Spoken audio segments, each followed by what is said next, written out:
The history of this home in Cuero, Texas has been greatly impacted by its geographic location along the western Gulf Coast of the United States. With 6 bedrooms and over 2,400 square feet, it is full of unique architectural details that the family who once lived here saw and touched as they went about their daily lives. This home was originally built in Indianola, Texas in 1851 by Anton Keller. Anton was a German immigrant who emigrated to the United States in 1846 with the Texas German Immigration Company. Beginning in 1842, a group of German aristocrats founded the Texas German Immigration Society, which aimed to reduce economic burden in Germany while also finding new markets for German goods. They bought hundreds of acres of land in Texas and began marketing the land in Germany.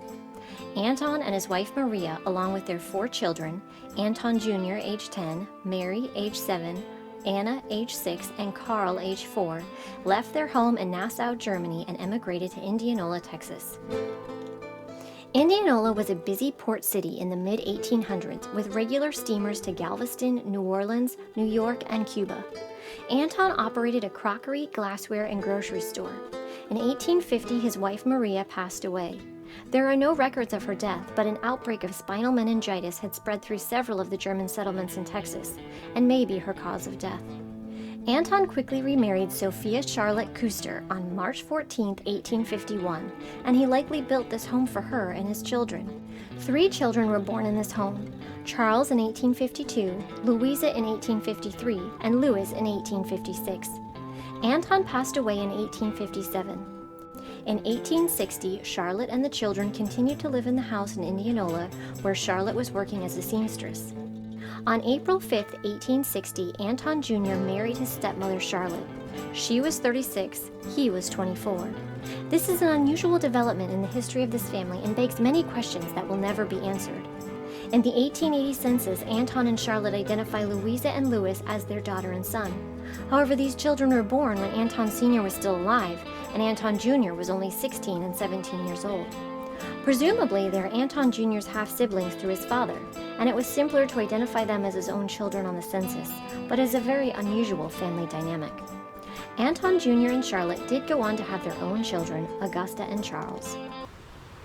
On September 15, 1875, Augusta Keller was 12 years old. After being released from school, she and her friends ran to the beach to watch the beautiful white-capped waves. The next morning, they were in the middle of a powerful hurricane. 58 years later, in 1933, Augusta wrote an account of the storm. By 1 o'clock, the water was rushing in our house. My father, who always kept nails and a hatchet in the house, took some of the shelves in the pantry and nailed them across the doors and windows to keep them from being crushed by the mountain-like waves that were splashing against them. By this time, there were 2 feet of water in the lower story, so we all went upstairs. My mother had already carried all of the eatables into the south bedroom, the only place that was dry and protected from the waves. Everything was shaking: tables, beds, pictures on the walls. We made a pallet on the floor for the babies. There, in the dimly lighted little room, the 11 of us were sitting, not saying a word, the noise of the wind and the waves being so terrible that we could not understand each other. Augusta and her family all survived the storm, though hundreds of others in the town were not so lucky. Streets had been washed away, Augusta's school was leveled, Anton's shop was looted, and this home had been pushed off its foundation. In April 1876, the family dismantled the house and moved 71 miles inland to Cuero. In 1886, another storm hit Indianola and once again destroyed the town. It was never rebuilt. The Keller family became active members of the Cuero community. Anton Jr. opened a grocery store and bakery. In 1887, Augusta met a young man named Victor Grunder while working. They married on May 4, 1887.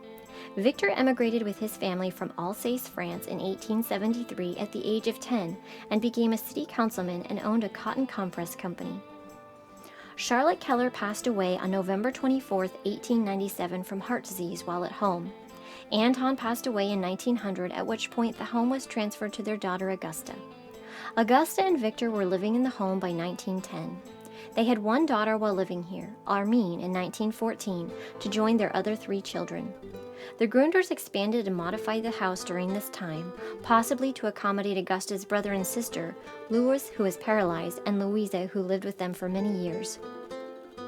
Victor and Augusta's daughter Gertrude gave birth to their grandson John J. Bell in this home in 1910, who went on to become a Texas state senator.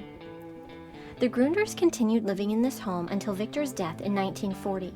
He suffered a heart attack while in his car in the driveway at the age of 77. Augusta continued living in the home with her son Charles and older sister Louisa. Louisa passed away in this home in 1942 at the age of 89. On October 24, 1951, Augusta fell down these stairs and broke her hip.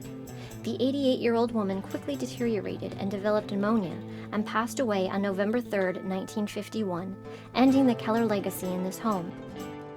This home survived a major hurricane to be rebuilt in a new location, much like the immigrants who built it who began new lives in a new country.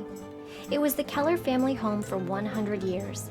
It was where many were born and several took their final breaths. The family was extremely close-knit and perhaps carried many secrets to their graves. As to the question of who haunts this house, it is hard to say because so many family members had a strong connection to the home. Charlotte lived here with both her husbands and bore children here. Anton Sr. built the home, while Anton Jr. cared for the family here for many years. Augusta survived the hurricane and went on to raise her own family in this home, while for her sister Louisa, this was home for most of her life. Perhaps they all still call this home and gather together as they did so many years ago.